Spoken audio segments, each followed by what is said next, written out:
नमस्कार। गायत्री ज्योतिष केंद्र में आप सभी लोगों का स्वागत है। आप लोगों के लिए हमेशा ही ज्योतिष शास्त्र से जुड़ी हुई महत्वपूर्ण जानकारी के एपिसोड हम समय समय पर प्रसारित करते रहते हैं। ज्योतिष शास्त्र से जुड़ी हुई हर प्रकार की जानकारी हम आप लोगों के लिए लेकर आते हैं। जानकारी ऐसी कि जिस पर यदि आप अमल करते हैं तो उसका प्रतिफल आप अवश्य ही देखते हैं। आज भी हम आप लोगों के लिए अत्यंत महत्वपूर्ण जानकारी लेकर आए हैं। जानकारी है राहु ग्रह व केतु ग्रह के राशि परिवर्तन से संबंधित। आने वाले 30 अक्टूबर को राहु व केतु ग्रह अपनी जिस राशि में स्थित हैं, यानी कि राहु ग्रह मेष राशि में स्थित हैं और केतु ग्रह तुला राशि में स्थित हैं। इसे छोड़कर, क्योंकि यह उल्टी चाल चलते हैं, राहु ग्रह मीन राशि में चले जाएंगे और केतु ग्रह कन्या राशि में चले जाएंगे। दिन में लगभग 1 बजे के आसपास यह राशि परिवर्तन करेंगे। तो आज हम आप लोगों को संक्षिप्त तौर पे यह बताएंगे कि ये राशि परिवर्तन किन राशियों के लिए अत्यंत शुभ सिद्ध होने वाला है, साबित होने वाला है, और किन राशियों को थोड़ा सा परहेज रखना है, सावधानी बरतनी है। तो ज्यादा विलंब ना करते हुए हम आपको संक्षिप्त में आप बताना चाहेंगे, लेकिन इसके लिए आपको एक बात मैं अत्यंत महत्वपूर्ण बता देता हूं। आप अपने गुरुजी से अपनी पत्रिका को अवश्य दिखवा लीजिएगा, कि क्योंकि यहाँ पर को तो हम आप लोगों को एक मोटा मोटा, जो कि सर्व विदित होता है सभी लोगों के लिए, उस तरीके का विश्लेषण करके बताएंगे। लेकिन अगर आपको विशेष विश्लेषण जो चाहिए होगा वो आपको आपकी जन्म पत्रिका से ही प्राप्त होएगा, क्योंकि आपके किन किन भाव में यह बैठे हुए हैं और वर्तमान में किस भाव में यह गए हुए हैं, यह जन्म पत्रिका के माध्यम से ही पता चलता है। और वहीं से ही सटीक विश्लेषण, इनका जो सटीक प्रभाव आप पे पड़ने वाला है, वहीं से पता चलेगा शुभ या अशुभ। तो फिलहाल हम यहाँ पर को राशि के हिसाब से चर्चा करेंगे कि कौन सी राशि वालों को, विशेष तौर पर लग्न को नहीं मानते हुए सिर्फ राशि को मानेंगे, कि माना ही राशि को जाता है कि किस राशि वाले के लिए यह कैसे साबित होंगे। देखिए, राहु केतु उल्टी चाल चलते हैं, और यहाँ पर कोई एक बात तो आप लोग सभी जानते हैं कि राहु ग्रह की जो उच्च राशि है, कुछ ज्योतिषी वृषभ राशि मानते हैं मतांतर से, और क्योंकि अलग अलग ग्रंथों में अलग अलग दिया गया है, तो कुछ लोग मिथुन राशि उच्च मानते हैं। यानी कि जहां वृषभ राशि इनकी उच्च हो जाती है तो वृश्चिक राशि में यह नीचस्थ होते हैं, और मिथुन राशि उच्च की होती है तो धनु राशि में यह नीच के होते हैं। तो दोनों को हम लगभग जहां पर हम विश्लेषण करते हैं तो ठीक मानते हैं वहां पर को। और इसके विपरीत केतु का, केतु ग्रह की उच्च वृश्चिक मानी जाती है और नीच वृषभ मानी जाती है, और मतांतर से कई ग्रंथों में इनकी धनु राशि में उच्च का माना जाता है केतु को, और मिथुन राशि में नीच का माना जाता है। लेकिन विश्लेषण करते समय किसी भी पत्रिका का ये दोनों स्थितियों को टैली किया जाता है, दोनों स्थितियों को देखते हुए ही निर्णय लिया जाता है। तो हम बात करेंगे कि राहु ग्रह जब मीन राशि में आ जाएंगे, केतु ग्रह कन्या राशि में आ जाएंगे, तो किन राशि वालों को क्या फल मिलेगा। एक बात तो स्पष्ट है कि उल्टी चाल चलते हैं, यानी कि वक्री ग्रह हैं। जैसे मेष से या मीन में आए, आगे को कुंभ में जाएंगे, फिर मकर में जाएंगे। तो हम गणना जो करते हैं यहां से की जाती है, इनको उल्टे तरीके से देखा जाता है। तो यानी कि इनका ये पहला भाव है तो दूसरा भाव ये माना जाएगा, तीसरा मकर, चौथा धनु। तो राहु ग्रह किस राशि को क्या फल देंगे। राहु ग्रह से दूसरी राशि कुंभ राशि बन रही है। दूसरा भाव मारक भाव होता है, और यहाँ पर को राहु ग्रह को थोड़ा सा कष्टदायी माना जाता है कि दूसरे भाव में राहु ग्रह कहीं ना कहीं थोड़ी परेशानियां, कष्ट ऐसे जातकों को देते हैं। तो बाकी तो जन्म पत्रिका में कहाँ पर को आपकी कुंभ राशि बन रही है ये वहां से ही पता चलेगा। अगर सही जगह पे बन रही है तो क्या पता लाभ वाली स्थिति हो, लेकिन अगर वैसे ऑलवेज देखा जाए तो कुंभ राशि वालों के लिए यह एक प्रकार से, क्योंकि शनि के साथ इनकी मित्रता भी रहती है, तो सामान्य अशुभ फलदायी कहा जाएगा, कहीं ना कहीं कष्टदायी कहा जाएगा। तो कुंभ राशि वालों को थोड़ा सा सचेत रहना चाहिए, और राहु ग्रह जनित उपाय अवश्य ही कर लेने चाहिए। ढेर सारे उपाय हम पूर्व में लेकर आए हैं, तो उनमें से कोई भी उपाय आप लोग राहु ग्रह के लिए कर सकते हैं, कुंभ राशि वाले। तीसरी जो राशि बनेगी वह मकर राशि बनेगी। राहु केतु शनि मंगल सूर्य के लिए कहा जाता है कि तिष्ठे एकादशे राहु, तिष्ठे एकादशे केतु, तिष्ठे एकादशे शनौ, तिष्ठे एकादशे भौम, और तिष्ठे एकादशे सूर्यो सर्वारिष्ट निवारणार्थ। यानी कि 3, 6, 11 भाव में यदि यह बैठ जाए तो, या वहां पर कोई दृष्टि भी इनकी हो, तो ये शुभ फल ही देते हैं। तो यहां से तीसरी जो इनकी दृष्टि पड़ रही है यहाँ पर को, तो वह मकर राशि में बन रही है। तो मकर राशि वालों के लिए राहु ग्रह शुभ सिद्ध साबित होंगे। अब बाकी तो जन्म पत्रिका में कैसी स्थिति है ये निर्णय वहीं से लिया जाएगा, लेकिन ऑलवेज मकर राशि वालों के लिए राहु ग्रह शुभ फलदायी होने वाले हैं। कुछ न कुछ इनके जो रुके हुए कार्य हैं कहीं ना कहीं वह अवश्य ही बनाएंगे, आगे को उन्नति अवश्य देंगे, कहीं ना कहीं शुभ फलदायी माने जाएंगे। राहु ग्रह से चौथी जो राशि बन रही है धनु राशि। अब धनु राशि में नीचस्थ भी माने जाते हैं और चतुर्थ यानी कि सुख भाव में होंगे, तो कहीं ना कहीं यह सुख को बाधित करते ही करते हैं। तो कहीं ना कहीं धनु राशि वालों के लिए भी यह थोड़ा सा कुछ कमजोर सिद्ध होने वाले हैं। तो धनु राशि वालों ने भी अपनी जन्म पत्रिका आदि दिखा लेनी चाहिए किसी अच्छे योग्य ज्योतिषी से, और वहां से विचार विमर्श करने के पश्चात जो भी वह उपाय बताए तो उपाय करने चाहिए, नहीं तो कुछ न कुछ उपाय अवश्य ही राहु ग्रह का वर्ष में करते रहना चाहिए, जिससे कि यह खराब फल ना दे पाए। छोटे में खराब फल हमें मिले, बड़ा मिलने से अपेक्षा छोटा मिलने में ठीक हुआ, और दूसरा बड़े अरिष्टों से बचा जाए। तो धनु राशि वालों के लिए भी यह सामान्य यानी कि खराब फलदार बन सकते हैं, तो सचेत रहने वाली बात है। इसके अलावा पंचम यानी कि यहाँ पर वैसे तो भाग्य भाव आ गया, लेकिन यहाँ से पंचम भाव विद्या बुद्धि भाव माना जाएगा। तो पंचम भाव में जब यह मंगल की राशि में मंगल के साथ यह अंगारक योग बनाते हैं, और राहु की पंचम सप्तम और नवम राहु केतु की दृष्टि मानी जाती है पूर्ण। जैसे हर ग्रह की सप्तम में पूर्ण दृष्टि रहती है, मंगल और शनि की अलग अलग है। जैसे मंगल की चतुर्थ और अष्टम में, शनि की तीसरे और दसम भाव में पूर्ण दृष्टि मानी जाती है, जैसे सप्तम में मानी जाती है। तो राहु व केतु की भी ज्योतिष शास्त्र में माना जाता है कि पंचम और नवम में पूर्ण दृष्टि होती है। तो मंगल के साथ अंगारक योग होने के कारण, लेकिन पंचम पूर्ण दृष्टि होने के कारण, जहां जिस भाव में उनकी पूर्ण दृष्टि है, तो कहीं ना कहीं शुभ फलदाता भी वो माने जाते हैं। तो ये यहाँ पर जैसे हमने पहले से ये बना रखा है ताकि आप लोगों को समझाने में हमें भी कोई दिक्कत ना आए, कहीं पर कोई चूक ना हो जाए। तो गुणा का निशान यानी कि थोड़ा खराब फलदायी, लेकिन ये सामान्य फलदायी। यानी कि वृश्चिक राशि वालों के लिए एक तो नीचस्थ हो गए यहाँ पर को, तो इनके लिए भी ये सामान्य या थोड़ा सा कष्टदायी फल देने वाले बन सकते हैं। अंगारक योग रहता है, रोग वृद्धि कर सकते हैं, किसी रोग से ग्रसित कर सकते हैं। सावधानी बरतनी चाहिए, जोखिम वाले कार्य नहीं करने चाहिए, अत्यधिक यात्राएं नहीं करनी चाहिए, सोच समझ के कार्य करने चाहिए, और स्वास्थ्य का विशेष तौर पर ध्यान देना चाहिए, क्योंकि अंगारक योग भी एक प्रकार से बनता है। तो वृश्चिक राशि वालों को भी राहु ग्रह जनित उपाय अवश्य कर लेने चाहिए। बाकी अन्य जानकारी, विशेष जानकारी और सटीक जानकारी हेतु अपनी जन्म पत्रिका अवश्य ही दिखा लेनी चाहिए। अब बात आती है और दूसरी बात, यदि किसी के लिए जैसे शुभ है, जैसे हमने कहा कि मकर राशि वालों के लिए शुभ है, तो उन्होंने ये नहीं मान लेना चाहिए कि बस हमारे लिए बहुत शुभ है, अब हमें कुछ नहीं करना है। उन्होंने भी कुछ न कुछ उपाय अवश्य कर लेने चाहिए ताकि इनके शुभ फल में वृद्धि हो सके। अब राहु ग्रह से छठा स्थान तुला राशि में आ रहा है। तुला राशि यानी कि ये मानिए कि इनके गुरु की राशि है, दैत्य गुरु शुक्राचार्य की यह राशि है। और तिष्ठे एकादशे राहु, तिष्ठे एकादशे भौम, 3, 6, 11 इन भाव में इनकी दृष्टि हो, या इन भाव में यह विराजमान हो, या किसी न किसी तरीके से इसके साथ संबंध हो, तो यहाँ पर कोई खराब फल नहीं देते हैं। तो छठे स्थान, भले ही यहाँ से अष्टम आ रहा है, यहाँ से छठा आ रहा है। अष्टम आने पे मृत्यु भाव होता है, यानी कि खतरे का भाव होता है। छठा आने में रोग रिपु भाव, यानी कि रोग वृद्धि, शत्रु वृद्धि करता है। लेकिन यहाँ पर को तुला राशि वालों के लिए अच्छा राहु ग्रह फल देंगे।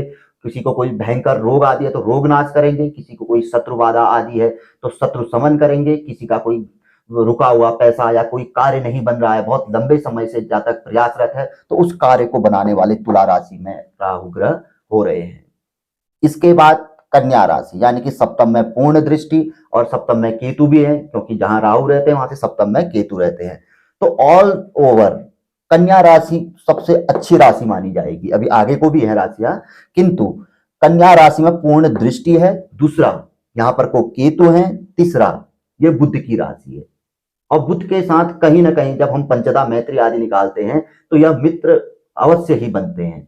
कहीं कहीं पर तो ऐसा भी देखा जाता है कि ये ऐसा फल दे जाते हैं कन्या राशि को कि लोग विचार सोच नहीं सकते हैं। तो कन्या राशि के बहुत अच्छा माना जाएगा। कहीं ना कहीं बहुत बड़े कार्य बन सकते हैं वर्ष में, कहीं ना कहीं कोई बहुत बड़ी उपलब्धि इनको प्राप्त हो सकती है जो पूर्ण जीवन में एक विशेष स्थान रखे। तो ऐसी स्थिति कन्या राशि वालों के लिए अवश्य ही बननी है। और कन्या में केतु भी है, और केतु का अगर अभी बात करेंगे हम केतु के लिए भी, किंतु केतु यदि बुध के साथ हो, बुधवार ही केतु का वार भी माना जाता है। बुध केतु की युति जड़त्व योग माना जाता है। जड़त्व योग कहीं पर तो कहीं पे बहुत अच्छा फल भी देता है। तो ऑल ओवर देखा जाए तो कन्या राशि वालों के लिए यह बहुत अच्छा वर्ष साबित हो सकता है। अब इसके बाद राहु की अष्टम जो दृष्टि बनेगी सिंह राशि पे बनेगी। तो सिंह राशि के स्वामी सूर्य के साथ तो प्रबल ग्रहण लगता है, लेकिन अष्टम में होने से, क्योंकि तिष्ठे एकादशे राहु जो ये सूत्र है, ये बड़ा सूत्र है, पाराशर के सूत्र जो हैं, तो ये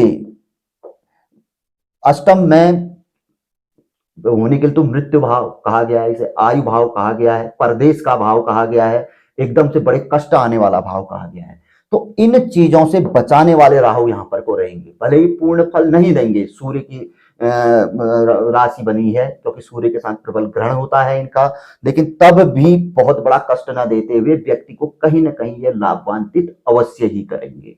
किसी न किसी प्रकार से सिंह राशि वालों को लाभ अवश्य मिलेगा, लेकिन वो लाभ नहीं मिल पाएगा जिस लाभ के लिए वह कल्पना कर रहे हो कि भाई राहु गुरुजी बता रहे हैं, लेकिन कुछ न कुछ खराब नहीं होगा। लेकिन तब भी अपने किसी अच्छे ज्योतिषी को इस बारे में विचार विमर्श अवश्य करवा लेना चाहिए कि कहां पर को सिंह राशि आपकी बनी हुई है और क्या राहु की स्थिति आपकी जन्म कुंडली में है। और दूसरी महत्वपूर्ण बात यहां पर को राहु ग्रह के लिए उपाय अवश्य ही सिंह राशि वालों को करने चाहिए। करने तो सबने चाहिए, लेकिन जिन राशियों के लिए हम कह रहे हैं, क्योंकि ग्रहण दोष माना जाता है राहु और सूर्य का, तो और दृष्टि होने से, तो कुछ न कुछ उपाय जो हमने पूर्व में दिए हुए, काफी उपाय दिए हुए, आज तो हम उनका वर्णन यहाँ पे नहीं करेंगे, आगे को और लेके आएंगे। अभी तो लंबी अवधि है, एक मास लगभग पूरा है इनके परिवर्तन में, तो बीच में हम आप लोगों के लिए उपाय भी लेके आएंगे। तो आप उन उपायों को भी कर सकते हो। पूर्व में ढेर सारे उपाय हमने दिए हुए हैं, उन उपायों को भी आप कर सकते हैं। अब राहु ग्रह की वक्री ओर से नवम दृष्टि और सामने से अगर हम कहें तो पंचम दृष्टि कर्क राशि में बन रही है।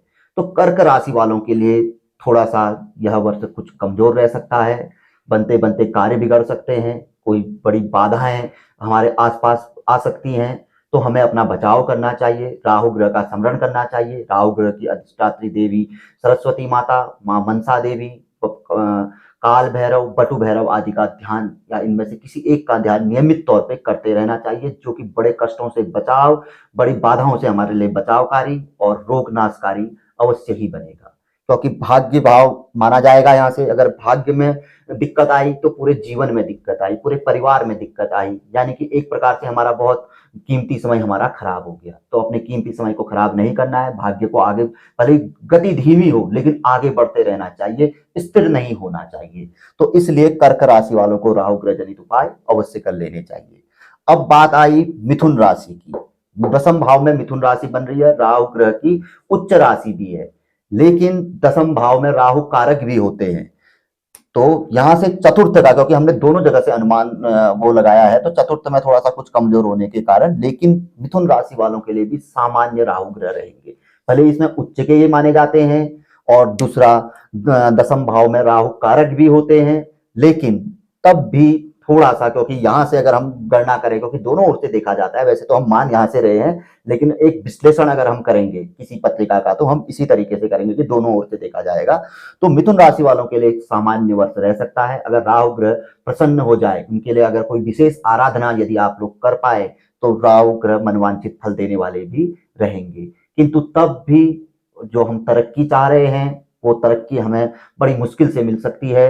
यश, पद, मान, सम्मान, प्रतिष्ठा आदि में वृद्धि होने के चांस कम है। यदि हम आराधना करते हैं तो वृद्धि होगी, नहीं तो कहीं ना कहीं इन चीजों में दिक्कत भी आ सकती है वर्ष में। और भूमि, जमीन, जायदाद, इनसे संबंधित कोई हमारी यदि कोई प्रक्रिया चल रही हो, तो वो थोड़ी उलझ सकती है अगर हम कुछ ना कर रहे हो। अगर कुछ करते हैं तो सुलझ भी जाएगी। अगर राहु ग्रह जनित उपाय आदि करेंगे वर्ष में, तो ये स्थितियां सुलझेंगी, नहीं तो उलझी रहेंगी, दिक्कतें यहाँ पर को हमारी आ सकती हैं। तो राहु ग्रह जनित उपाय अवश्य कर लेना चाहिए। बार बार हर ग्रह के बाद हम कह रहे हैं कि अपनी पत्रिका आप अपने निजी ज्योतिषी से, अपने नजदीक के किसी अच्छे विचार करने वाले ज्योतिषी से, जो बढ़िया विश्लेषण करते हैं, गणितज्ञ हो, फलतज्ञ हो, उनसे अवश्य ही दिखा लेना चाहिए। अब बात आई वृषभ राशि की। वृषभ राशि जो कि एकादश हो रही है यहां से, और यहां से तीसरी हो रही है, तो यानी कि कुल मिला के सबसे बढ़िया राशि वृषभ राशि रहने वाली है। अगर इस तरीके से हम विचार कर रहे हैं या विश्लेषण करें, पत्रिका को छोड़ दें, अगर खाली राशि के उससे करें, अब पत्रिका में क्या स्थिति है वृषभ राशि वालों की वो अलग बात है, बाकी निर्णय वहां से लिया जाएगा जो क्लियर रहेगा। लेकिन अगर वैसे देखा जाए तो वृषभ राशि के स्वामी शुक्र राहु के गुरु हैं, और दूसरा वृषभ राशि में वह उच्च के माने जाते हैं, और यहां से तिष्ठे तीसरी बन रही है और यहां से एकादश बन रही है। तिष्ठे एकादशे राहु तिष्ठे एकादशे सूत्र, यह चरितार्थ सूत्र है, ज्योतिष शास्त्र के सूत्र रहते हैं। हम कई जब कुंडली विश्लेषण करते हैं तो वहां पर को हम बताते हैं कि ये सूत्र सबसे प्रबल सूत्र है। तो सबसे बढ़िया जो राशि साबित होने वाली है वर्ष में वह है वृषभ राशि। वृषभ राशि के जातकों के वो कार्य बनेंगे जिन कार्यों के बारे में उन्होंने कभी कल्पना नहीं की। थोड़ी सी आराधना राहु को प्रसन्न कर देगी, मन प्रसन्न हो जाएगा उनका। बिल्कुल ये मान के चलिए कि कुछ ज्यादा करने की भी जरूरत नहीं है, लेकिन हम तो कहेंगे कि करिए, बहुत बढ़िया करिए, बहुत बड़ा देंगे। अगर थोड़ा करेंगे तो मिलना तो है ही, ना करो तब भी थोड़ा मिलना है, लेकिन तब भी अब बाकी तो जन्म पत्रिका बताएगी कि भाई कहां पर को है आपकी वृषभ राशि, क्या है स्थिति राहु ग्रह की, बाकी निर्णय तो वहां से लिया जाएगा। लेकिन ऑल ओवर वृषभ राशि के लिए बहुत अच्छा समय है।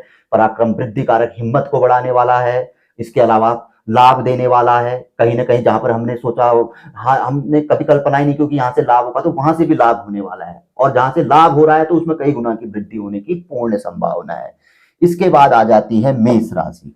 वैसे तो दूसरी हो रही है, लेकिन अगर यहां से देखें तो द्वादश हो रही है।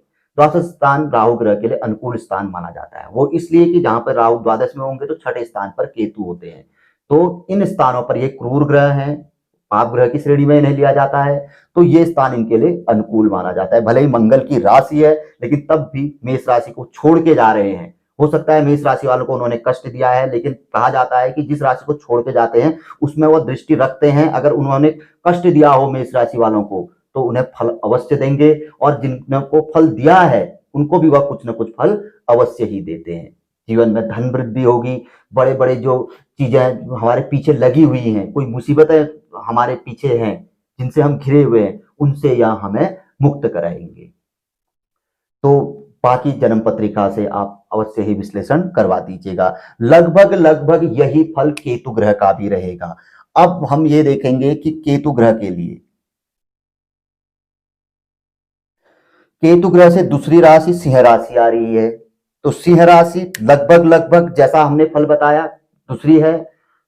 थोड़ा घर परिवार में असंतोष के भाव रह सकते हैं, घर परिवार में कलह क्लेश आदि रह सकता है, लेकिन तब भी सिंह राशि लगभग लगभग केतु की वजह से, क्योंकि दूसरे स्थान पर केतु को धन भाव माना जाता है, और केतु को अक्षमात धन प्रदायक ग्रह कहा जाता है, ज्योतिष शास्त्र में धन का देवता भी कहा जाता है। तो सिंह राशि वालों के लिए केतु ग्रह अच्छे साबित होंगे।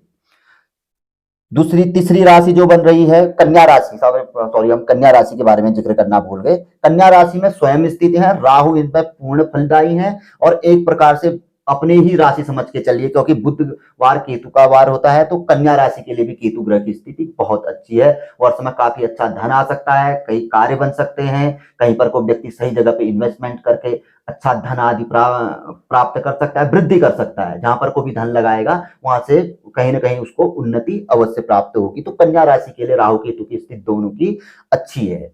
सिंह राशि के बारे में हमने जिक्र कर दिया। अब बात आती है कर्क राशि की।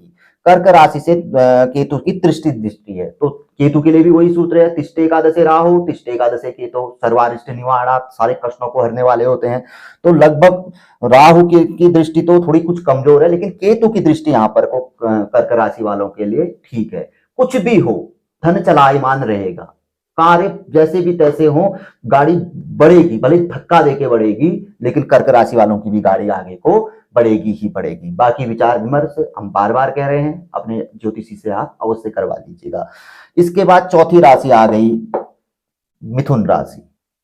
मिथुन राशि चौथी राशि होने से और बुध की राशि होने से यहां पर को थोड़े से, क्योंकि चौथे स्थान पर अगर केतु हो तो दशम राहु कारक माना जाता है, लेकिन केतु थोड़ा सा परेशानी देने वाले होते हैं। तो चौथे का होने के कारण थोड़ा सा घर परिवार में तनाव, यदि कोई जो प्रॉपर्टी आदि का कार्य करते हैं, शेयर मार्केट आदि का कार्य करते हैं, तो वहां पर को उन लोगों को दिक्कत आ सकती है, घर में तनाव आदि रह सकता है, और कहीं ना कहीं वर्ष में छोटी मोटी समस्याएं बनी रहेंगी।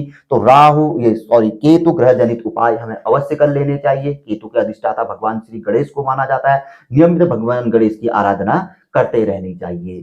तो मिथुन राशि वालों को अपना वर्ष थोड़ा सा केतु ग्रह की दृष्टि के कारण सामान्य ही समझना चाहिए।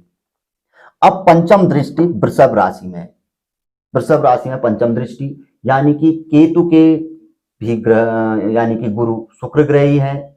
और वैसे देखा जाए यदि यदि वृश्चिक में वह उच्च के होते हैं तो यहाँ पर को वह नीचस्थ हो जाते हैं, लेकिन यह सामान्य शुभ स्थिति में आएंगे क्योंकि यहाँ पर को दैत्य गुरु शुक्राचार्य की वो हो गई और पंचम इनके गुरु हो गए, उनकी राशि हुई और दूसरा पंचम दृष्टि हो गई और थोड़ा सा केतु का नीचस्थ दोष होने से शुभ सामान्य फलदायी की श्रेणी में वृषभ राशि आएगी। यानी कि केतु ग्रह भी एक प्रकार से जैसे राहु ग्रह तो पूर्ण फलदायी माने जाएंगे जो हम विश्लेषण कर रहे हैं, और ये लगभग लगभग 100% सटीक विश्लेषण है।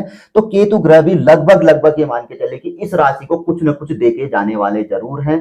थोड़ी बहुत परेशानियां, थोड़ा सा बुद्धि भ्रम, कहीं पर हमारे निर्णय गलत हो सकते हैं, कहीं पर को हमें थोड़ा अगर हम पारिवारिक तौर पे हैं तो संतान से संबंधित समस्याएं आदि हमें आ सकती हैं, थोड़ा बुद्धि भ्रम जरूर रहेगा, निर्णय कमजोर रहेंगे, लेकिन तब भी कहीं ना कहीं कुछ ना कुछ हमें प्राप्त होने वाला है।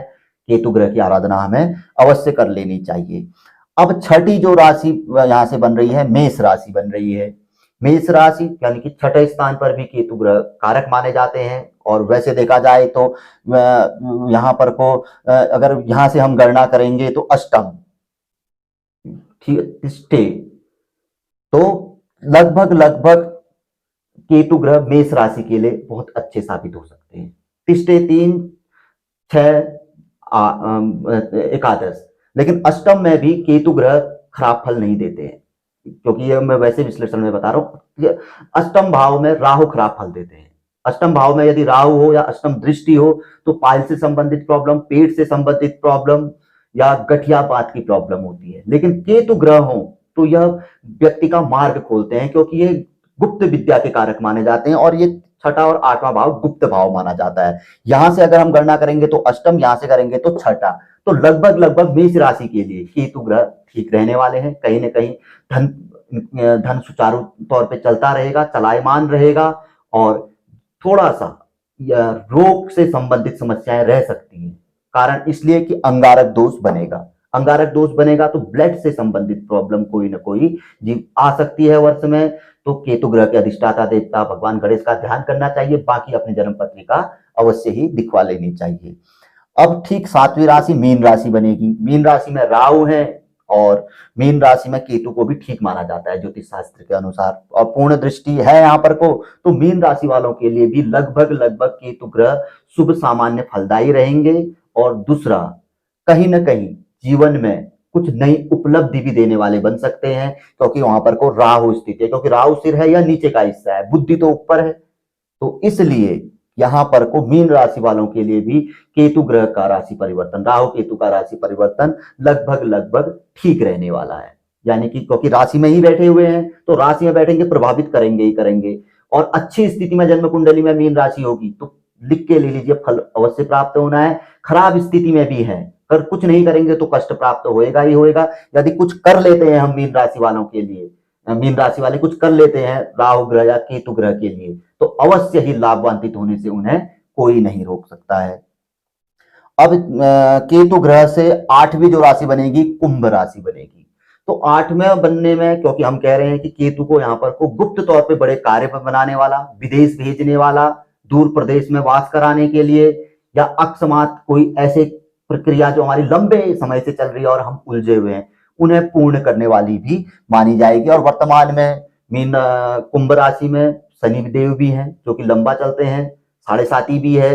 अगर दोनों स्थितियां बलवान हो गई तो कहीं ना कहीं व्यक्ति का भाग्योदय इसी वर्ष माना जाएगा, क्योंकि जिस शनि भी यहाँ पर को बैठे हैं, भले ही लात की 7.5 मकर राशि में और दृष्टि की मीन राशि में है, लेकिन भोग की 7.5 कुंभ राशि में चल रही है। तो कुंभ राशि के जातक यदि अच्छी स्थिति में उनके शनि राहु केतु हैं तो बहुत तरक्की कर सकते हैं, बहुत उन्नति कर सकते हैं आने वाले 1-1.5 वर्ष में।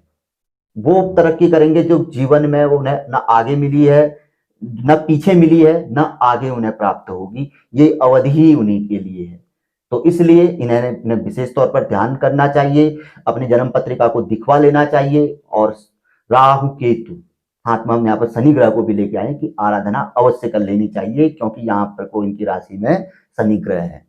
अब इसके बाद मकर राशि, यानी कि भाग्य भाव में, भाग्य भाव में केतु को कारक माना जाता है, तो कहीं ना कहीं मकर राशि को भी यह लाभान्वित अवश्य करेंगे। शुभ सामान्य माने जाएंगे, अति शुभ वाले नहीं माने जाएंगे। जैसे वृषभ में, कन्या में अति शुभ मान रहे हैं हम, तो यहाँ पर को शुभ व सामान्य, यानी कि आराधना हमें करनी है किसी न किसी तरीके से। इनके प्रतिदिन इनका ध्यान, इनके अधिष्ठाता देवता देवी का ध्यान या इनसे संबंधित उपाय हमें करने हैं, तो भाग्य में रुकावट नहीं आएगी। जैसे हमने स्टार्टिंग में कहा कि भले ही गाड़ी में धक्का लगाना पड़ेगा, लेकिन गाड़ी रुकेगी नहीं, चलती रहेगी, पर से कहीं ना कहीं बड़े कष्टों से निपटते हुए आगे को बढ़ता रहेगा। अब कष्ट हैं, परेशानियां किसी भी प्रकार की हो सकती है, पारिवारिक तौर पर, सामाजिक तौर पर, शारीरिक तौर पर, मानसिक तौर पर, तो इन सबसे बचाव के लिए, बाकी ये चीजें जन्म पत्रिका से निकल के आएंगे। यहाँ पर को तो ये मोटा विश्लेषण है। अब लोग प्रतिदिन राशिफल लेके आते, क्या वो सही सिद्ध थोड़ी होता है, वो कभी सही सिद्ध साबित नहीं होता है।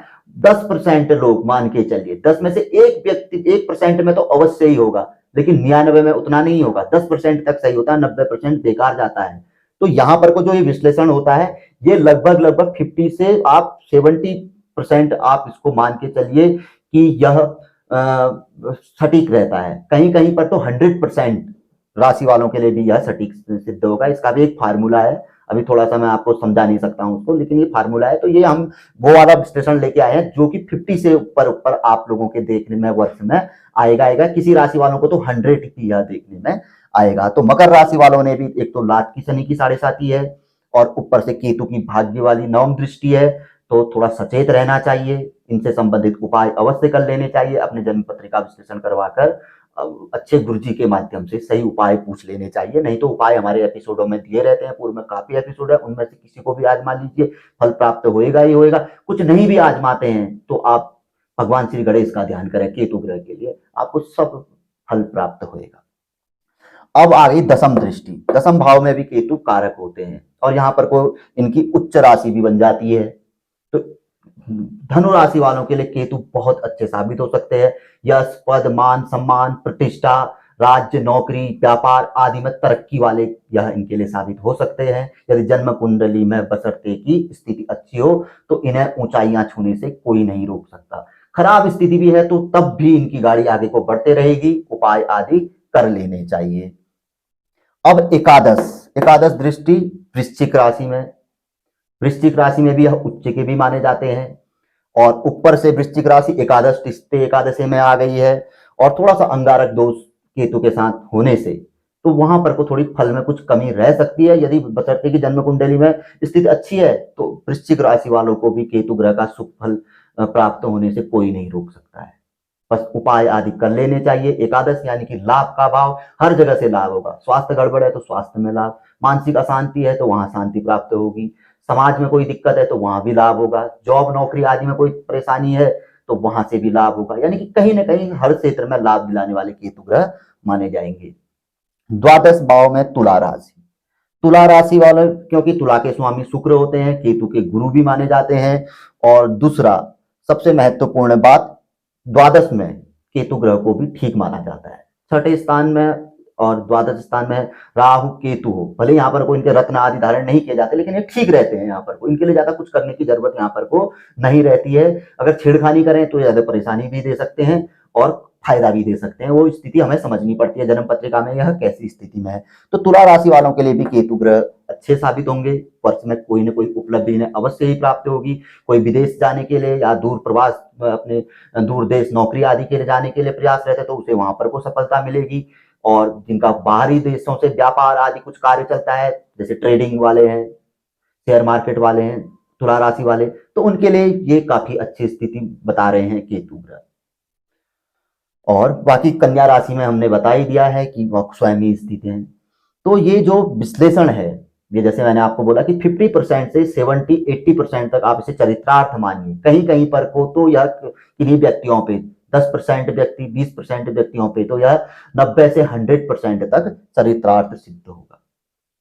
तो ये राहु केतु का जो राशि परिवर्तन रहेगा तो उसका ये संक्षिप्त फल हमने आप लोगों को बताया। किसी को इससे संबंधित कोई जानकारी आदि चाहिए होगी तो नीचे पे हमारे नंबर दिए रहते हैं, आप हमसे संपर्क कर सकते हैं। लेकिन हम आपसे यही आग्रह करेंगे कि इस अवधि में आप अपने ज्योतिषी से, क्योंकि आप लोग पत्रिका तो दिखाते ही होंगे, जिनसे दिखाते हैं उनसे अवश्य इस बारे में विचार विमर्श कर लीजिए कि हमारे लिए आने वाले 18 महीने 1.5 वर्ष इनके कैसे साबित होंगे। क्या यह हमें नुकसान दे सकते हैं, क्या यह हमें शुभ फल दे सकते हैं, यह जन्म पत्रिका ही सटीक बताएगी। क्योंकि वहां पर के ग्रहों की स्थिति अलग अलग होती है, कहीं किसी के साथ युति में है, कॉम्बिनेशन में बैठे हुए हैं, कहां पर बैठे हुए हैं, ये सब जन्म पत्रिका बताएगी। तो वहां पर से भी उपाय निकल के आते हैं, उन उपायों को भी करिए। और बाकी अगर ऐसा आप कुछ नहीं करते हैं, किसी को अपनी जन्म तारीख आदि पता नहीं होती है, नाम राशि पता होती है, तो उसके लिए हमारे पास राहु ग्रह केतु ग्रह के बहुत सारे उपाय हैं, उन उपायों को करिए। आप उन उपायों को भी नहीं करते हैं तो बस हम इतना ही कहेंगे कि राहु ग्रह के लिए मां सरस्वती, मां मनसा देवी, काल भैरव, बटु भैरव का ध्यान प्रतिदिन कर लीजिए। और केतु ग्रह के लिए भगवान गणपति का ध्यान अवश्य कर लीजिए। इसके अलावा शिव आराधना करिए, भगवान देवों के देव महादेव भोलेनाथ की आराधना करिए। हर सोमवार को शिव जी को जल चढ़ाइए और थोड़ा ध्यान कर लीजिए और प्रार्थना करिए कि यह ग्रह हमें पीड़ा नहीं देंगे। लगा लीजिए, बड़े बड़े उपाय भी आपके फेल हो जाएंगे अगर यदि आप ऐसा कर सकते हैं। लेकिन ये हम सोचते तो हैं करेंगे करके, बहुत से लोग करते भी हैं, ऐसी बात नहीं है। क्योंकि मेरे पास कई फोन आते हैं लोगों के, पत्रिका आदि दिखाते हैं तो वो बताते हैं कि गुरुजी हम करते हैं और लाभ भी है उनका। अब हम ये सोचते हैं कि भाई हम लगातार पूजा कर रहे हैं, पाठ कर रहे हैं, आराधनाएं कर रहे हैं और हमें लाभ नहीं हो रहा है। अरे हमारे बड़े अरिष्ट भी तो टल रहे हैं, बड़े बड़े अरिष्ट टल रहे हैं। हम ये चीज नहीं समझते हैं। हो सकता हम नहीं करते तो कोई बहुत बड़ी विपदा आ जाती। अगर लाभ नहीं हो रहा है तो हानि भी तो नहीं हो रही है, बड़ी हानियों से भी तो बचा रहे हैं। तो हमें कभी भी नेगेटिव नहीं लेना चाहिए, नकारात्मक नहीं लेना चाहिए। पूजा आराधना में विश्वास रखना चाहिए। जितना हमें हमारे भाग्य में होता है उतना ही हमें मिलता है। और वो अगर ऊपर वाला चाहेगा, ग्रह चाहेंगे तो अक्षमाज भी बहुत बड़ा मिलता है। ये हमने देखा हुआ है, हमारे पास बहुत से ऐसे फोन आते रहते हैं। तो ये जानकारी काफी अच्छी है राहु केतु से संबंधित। हम तो कहेंगे कि स्वयं पे अमल करिए, अपनी राशि के बारे में जान लीजिए और बाकी पत्रिका से आप दिखा सकते हैं अपने ज्योतिषी को, तो उसके बाद अवश्य अमल में लाइए।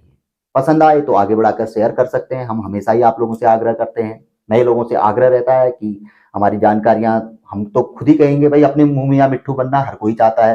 तो जानकारी अच्छी है, हमारी नहीं, ज्योतिष शास्त्र की जानकारी अच्छी है।